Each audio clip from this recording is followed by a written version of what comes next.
Welcome, curious minds, to another deep dive. Today, we're tackling a topic that, well, I think many of us grapple with in this modern hyper-connected world. It's that strange paradox, feeling lonely online. We've got some really fascinating sources here, two deep analyses actually, that unpack this whole phenomenon. So our mission today is to understand why this happens, the psychology, the tech, and then really appreciate the value, the irreplaceable value of real-life human connection. Okay, let's unpack this. Yeah, it's a big one. And what's so interesting here is how this feeling isn't just like a personal quirk. It's a complex interplay of psychological, sociological, and definitely technological factors. We'll look at how the digital environment kind of both creates and amplifies this sense of isolation, even while it promises connection. It's such a modern riddle, isn't it? I mean, we're technically more connected than ever before. Think about it, hundreds, sometimes thousands of online contacts. Yet studies keep showing many of us feel increasingly isolated. Why? Why does being surrounded online still leave us feeling, well, alone? That nails the paradox of connectedness right there. It's this illusion, really, of constant connection. But so many interactions, they just stay superficial, skimming the surface. So you end up feeling isolated despite this huge network. Which brings us to the key question. What are the psychological roots of this feeling? Okay, yeah, let's dive into those. What are the key psychological things contributing to this online loneliness? Well, first off, there's the lack of deep emotional connection, a really big one. Online interactions are often pretty superficial.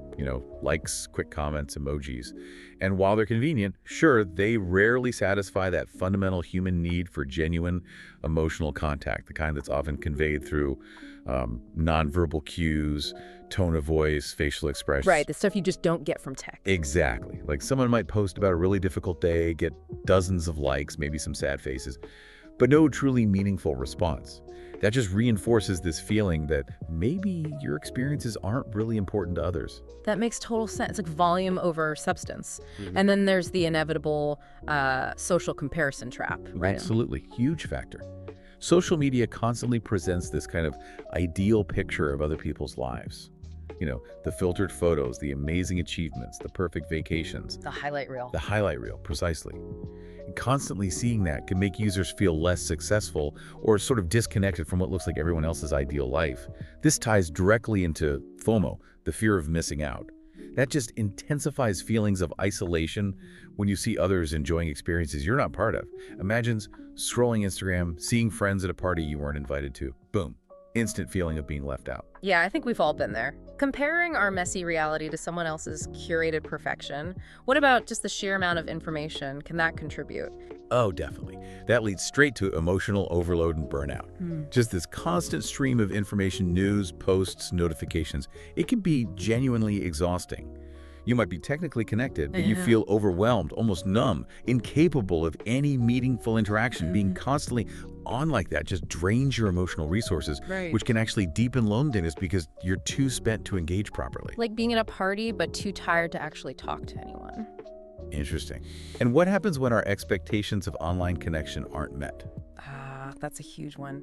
Expectations versus disappointment. People often expect online communication to be just as rich and responsive as offline chats. But often, it's just less satisfying. Waiting for an instant reply that never comes. That can feel like being ignored, even if it's not intentional. Or, maybe you're actively putting effort into engaging online, commenting, participating, but you get minimal feedback back. It creates this kind of digital vacuum, enhancing that feeling of being unheard or unseen. So beyond the individual mind, these social factors, the way networks are structured, they also play a really crucial role. Right. So how do these social networks actually impact our social ties themselves, the structure of our relationships? Well, one key thing is they often lead to the fragmentation of social connections. Social media is great, actually, for maintaining weak ties, acquaintances, old colleagues, distant friends. But it often fails to really strengthen the strong ties, our close friends, our family. And that creates that paradox again. Yeah. You can have hundreds, thousands of friends online, but still feel profoundly alone because you lack those deep supportive relationships. Core connections. Exactly. Plus, online communication is often asynchronous, right? Messages, comments, they aren't always real time. And that can create this subtle but persistent sense of disconnect. Like you're talking across time zones even when you're not. So it sounds like online really isn't a true substitute for that deep, real-life connection then. not a one-to-one replacement. Not fully, no. And for people already experiencing social isolation in their offline lives, there's often this temptation to try and compensate online. But if that online interaction doesn't actually meet their fundamental needs for connection, it just deepens the feeling of isolation they started with. A vicious cycle? It can be. It can even lead to a sort of dependence on the network. People might spend more time online specifically to avoid real-life contacts, which feels safer maybe. But paradoxically, that can worsen their real-world social skills and just amplify the loneliness in the long run. And what about broader cultural influences? Are there societal pressures that kind of feed into this? Oh, absolutely. Cultural and social norms play a significant part. In many modern societies, especially Western ones, there's this strong emphasis on individualism, on self-sufficiency. And social media, with its focus on self-promotion, on presenting this perfect individual image, can really amplify that. Yeah. Plus, there's this unspoken pressure sometimes to be always connected, always active online. And if you feel like you're not meeting those standards, maybe you're not posting enough or engaging enough, it can cause stress and contribute to feeling out of step or, again, isolated. Okay, let's shift gears a bit now and talk about the technology itself. The platforms, the apps, how do they contribute to this feeling of online loneliness? Yeah, the underlying algorithms of social networks are a major factor here. They're designed to create what we call echo chambers or filter bubbles. Basically, they show you content that aligns with what you already like or believe. It keeps you clicking. Exactly, keeps you engaged. But while that might seem convenient, it seriously limits your exposure to diverse viewpoints and different kinds of interactions. Yeah. It can make you feel kind of trapped in your own online reality, you know? And these algorithms, they're often built to prioritize content that sparks strong, quick emotions, anger, envy, maybe fleeting joy. Not necessarily content that fosters deep, supportive, or nuanced interactions. So they can inadvertently amplify negative feelings, loneliness included. That's fascinating. So the very design can nudge us towards these feelings. What about how we present ourselves online? Often it's anonymous, or at least curated. How does that factor in? That gets into anonymity and impersonality. Now, anonymity in some spaces, like forums, can be freeing, right? Those people express themselves openly, but it can also create a sense of detachment because there's less personal investment, less accountability maybe with the people you're talking to. Less skin in the game. Kind of, yeah.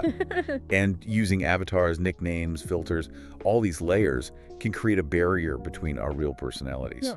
They can intensify that feeling that the connections aren't truly genuine, almost like you're interacting with characters, not real people. And then there's just the basic technical stuff, right? The limitations of the medium itself. Yes, the technical limitations are significant. Online communication just inherently lacks so many of the rich elements of offline interaction. You lose the full spectrum of tone of voice, those micro expressions on someone's face, the feeling of just being physically present with someone. All that can make interactions feel less human, less complete.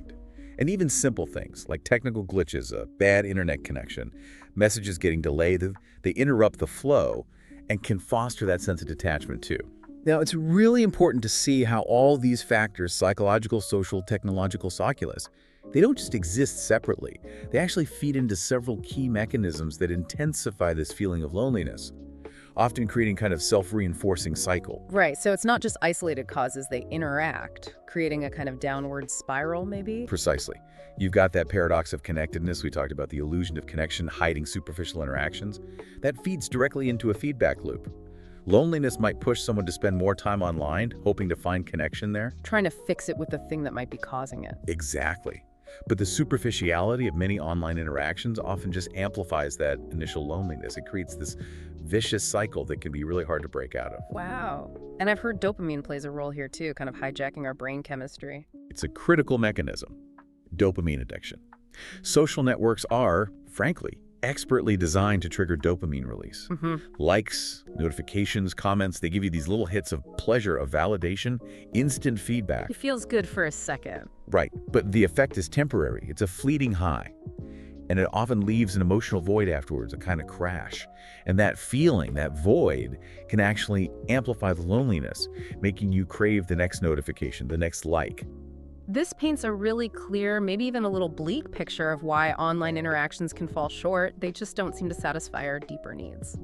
So let's flip the script. Let's talk about the positive. What makes in-person connections so uniquely valuable, so essential for our well-being? This is where it gets really fascinating, biologically even. Our brains are literally hardwired for face-to-face interaction. Think about this. Yeah. More than 70% of human communication is nonverbal. 70%. Wow. Yeah. Things like a glance, the subtle tone of voice, posture, a gentle touch. These cues are absolutely vital for understanding emotions, intentions, building intimacy, building trust. Think about a friend's genuine smile when you share good news, or a comforting hand on your shoulder when things are tough. It conveys support and understanding far more powerfully than any emoji ever could. Right. Online, those critical nuances are often just lost. Sarcasm gets missed, sincerity can be misinterpreted. It's just harder to read the room. So there's a real biological thing happening when we're physically together that just cannot be replicated digitally. Absolutely. Physical presence actually stimulates the production of The oxytocin. love hormone, right? That's the one. It's directly linked to trust, attachment, and it actively reduces stress. Mhm. Simple things, hugs, handshakes, even just being physically near someone you care about activates this deep biological response. Research consistently shows physical contact lowers cortisol, that's our main stress hormone, and significantly boosts our overall sense of well-being. Online interactions, no matter how frequent, they just don't trigger the same hormonal response. It's a different chemical reality. It's almost like our brains are literally connecting, syncing up when we're in the same space. They really are. When we interact in person, mirror neurons activate in our brains. These help us essentially reflect and truly understand others' emotions. It dramatically enhances empathy. Feeling with someone, not just observing them. Exactly. And get this, when you laugh genuinely with a friend, your brain waves can actually synchronize. It Wow. creates this tangible sense of unity, of shared experience. Text, even video calls, they just don't provide that same level of deep neural synchronization. It sounds like real life just allows for far greater emotional depth and authenticity. That must make a huge difference in feeling truly connected. Precisely.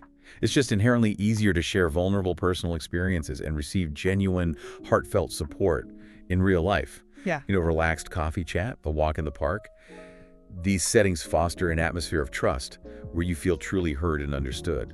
Sharing something difficult in person with a friend, it often feels far more significant, more impactful than typing it out in a message. And real-life interactions tend to be more authentic. It's much harder to hide your emotions or maintain a facade when you're face-to-face. That physical presence creates an immediate here and now feeling, deeply involving you in the moment. More present. Definitely more present. A shared meal, a group activity. These create lasting memories that fleeting digital interactions often can't replicate. And when it comes to immediate emotional support, in person, you can offer an immediate reaction, a hug, just sitting quietly with someone, sharing a laugh. That's crucial in tough moments, and it's something online communication simply can't provide in the same way. So it's not just about how we feel individually, but what we actively build socially through these interactions, the relationships themselves. That's a critical distinction, yeah. In-person contact inherently strengthens trust and intimacy. It forms robust, long-term relationships based on shared history, shared experiences. Going on a trip together, working on a challenging project face-to-face, that creates much stronger bonds than just being in the same group chat. Shared struggle, shared success. Exactly. It also fosters a true sense of belonging, whether it's with family, friends, or a local community group. It satisfies that fundamental human need for belonging in a way that online networks, I think, can only really simulate.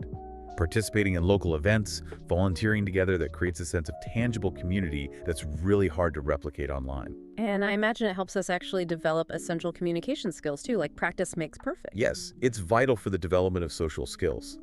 Real-life interaction demands active listening, reading subtle cues, reacting appropriately, managing disagreements constructively, understanding emotions. These are complex skills, and they only truly develop through actual practice, through real human contact. Research suggests, for example, that kids who interact more in person tend to learn to understand others' emotions better than those who spend most of their time online. Prolonged reliance on online communication might actually diminish these crucial social competencies over time. And this all has a direct impact on our physical and mental health too, doesn't it? Beyond just feeling good, there are actual measurable benefits. Absolutely. The data is pretty clear on this. Studies consistently show that people who regularly meet up with friends or family experience less chronic loneliness. Personal contact provides that tangible sense of not being alone in the world. There's research, for instance, from Brigham Young University indicating that social isolation actually increases mortality risk by somewhere between 26 to 29%. That's huge. Wow, that's comparable to smoking or obesity. It is. And conversely, frequent in-person contacts significantly reduce that risk. Online interaction might offer some temporary relief, maybe distraction, but often it seems to exacerbate loneliness long-term if it replaces real connection. And the physical aspects, you mentioned activity. Right. In-person meetings often naturally involve some kind of physical activity, maybe walking together, playing a game, going for a hike. That positively impacts health. Online communication, by contrast, is almost always sedentary, sitting at a screen. And that can negatively affect well-being over time. Makes sense. And for psychological well-being, personal contact is a powerful buffer against stress and anxiety. Shared laughter, deep conversations, even just the silent, comforting presence of loved ones, it creates a profound sense of security and connection. Whereas social media, as we discussed, can actually increase anxiety because of FOMO, social comparison, or just information overload. Okay, so beyond the personal benefits, are there practical advantages too? Like in professional settings or when trying to solve problems? Definitely. For conflict resolution, face-to-face meetings are almost always more effective. You can read nonverbal cues, gauge reactions immediately, adjust your approach in real time, clarify misunderstandings instantly. Less chance of misinterpreting tone in a text. Exactly. Text communication can so easily worsen conflicts because tone and intent are ambiguous. And for things like creativity and collaboration, in-person brainstorming often sparks more spontaneous ideas, there's better energy, better chemistry between participants. Virtual meetings can be productive, of course, but they often lack that dynamic spark you get when people are physically in the same room, bouncing ideas off each other. So when we pull all of this together, how does personal contact really fit into our fundamental human needs? Thinking about something like Maslow's hierarchy. That's a great lens to use. When you look at Maslow's hierarchy of needs, personal contact really addresses almost every single level. It contributes to physiological needs by stimulating those happiness hormones like oxytocin, reducing stress. It fulfills safety needs by fostering security and trust in relationships. It directly builds belonging and love. It provides esteem by making us feel valued, heard, understood, and it even helps with self-actualization through things like shared creative projects or deep, meaningful conversations that help us grow. Online interaction, unfortunately, often remains at a more superficial level. It might touch on belonging or esteem in fleeting ways, but it struggles to fully satisfy these core, deep human needs in the same sustained way. Okay, so if the solution lies in finding a better balance, what are some practical, really actionable steps we can take? How do we minimize that online loneliness and really lean into the value of personal contact? Right, practical steps. Online, I think the key is aiming for quality over quantity. Seek out platforms or specific groups where deeper, more meaningful conversations are actually possible. Maybe specific interest forums, smaller Discord communities, places where interaction is the point, not just scrolling. Be intentional. Be intentional, exactly. Yeah. Also, actively limit your time on the big, broad social networks. Be conscious about it. And consciously increase your offline contacts. Even if it starts with just more phone calls or dedicated video calls where you're truly focused on the other person, not multitasking. And critically, practice conscious content consumption. Keep reminding yourself that social media shows a highly filtered reality. Actively work to avoid that constant, often unfair comparison. And look, if you're really struggling, don't hesitate to seek out online support groups focused on specific issues or even professional help like teletherapy. These can be really valuable bridges when used purposefully. That makes sense. Using the tools wisely. And for those precious in-person moments, how do we maximize their benefit? Make the most of them? Well, the biggest thing is probably just be present, put the phone away, give your full attention to the person or people right there in front of you. Listen actively.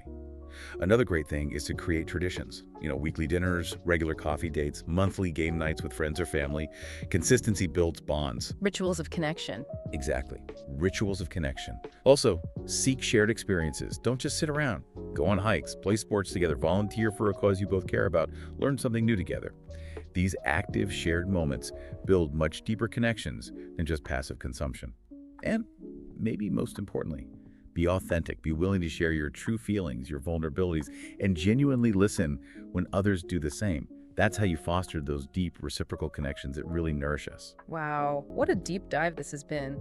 It's so clear that this feeling of loneliness in our hyper-connected world isn't simple at all. It's this really complex interplay of our psychology, our social structures, and the technology we use every day. But understanding these mechanisms, I think, really empowers us to be more intentional, more mindful about our digital lives and our real lives. Indeed. And while technology offers incredible convenience, incredible reach, the inherent value, the profound biological and emotional impact of real-life, in-person connection, it just remains irreplaceable. It really does nourish something fundamental within us, which raises, I think, an important question for everyone listening. Knowing all this, how will you choose to balance your connections this week? What's one small step you could take starting today to foster a deeper, more meaningful connection, maybe online with more intention, or even better, in person?